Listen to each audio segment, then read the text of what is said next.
5 years ago, I was run over by a car and was nearly killed, and I had to have multiple surgeries. This one here is my L4 through S1 fusion. I want to walk you through my rehab program that I do daily.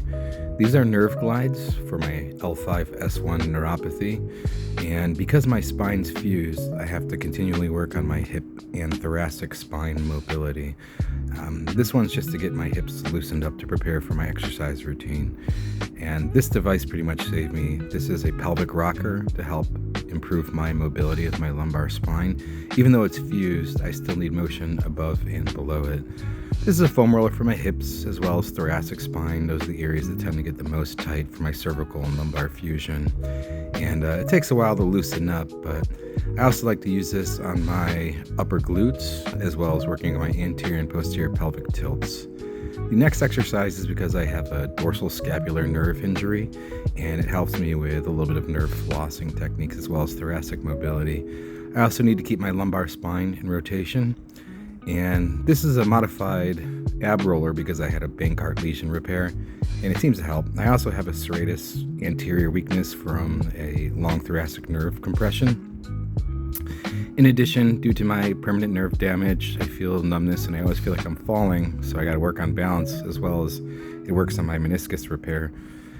Because I have spondylolisthesis from the injury, I still need to work on stabilization of my spine, so hip hikes and reverse hip extensions. Due to my cervical fusion and nerve injuries, I like to do some nerve flossing with rotation and a resistance band. So I still have that C6, C7 neuropathy. Again, some nerve flossing techniques for my lumbar spine and lower back.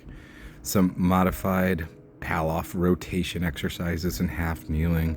This one pretty much saved me. This is just standing rotation on a cable. It really did help stabilize my back, and finally some thoracic mobility. I was getting a little stiff. I still use Theracane for down glides on my C7 for the nerve pain, and again, because of my brachial plexus injury, I have to work on cervical strengthening.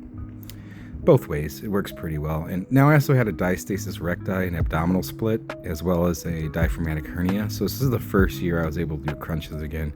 Now I have all the tools that any physical therapist could want to help heal themselves, but I still like my Theragun. It still works pretty well to loosen up some tight muscles. The most important exercises for me are the Roman chair extensions. They seem to just hit the right spot, as well as reverse hyperextensions, and this freak athlete device is pretty cool. Now, because of the nerve damage in my hand, it's still a hard time to open it, so I still need to work on it. So that's a typical day of rehab after a lot of injuries, and a hot tub is nice to finish it. Aloha.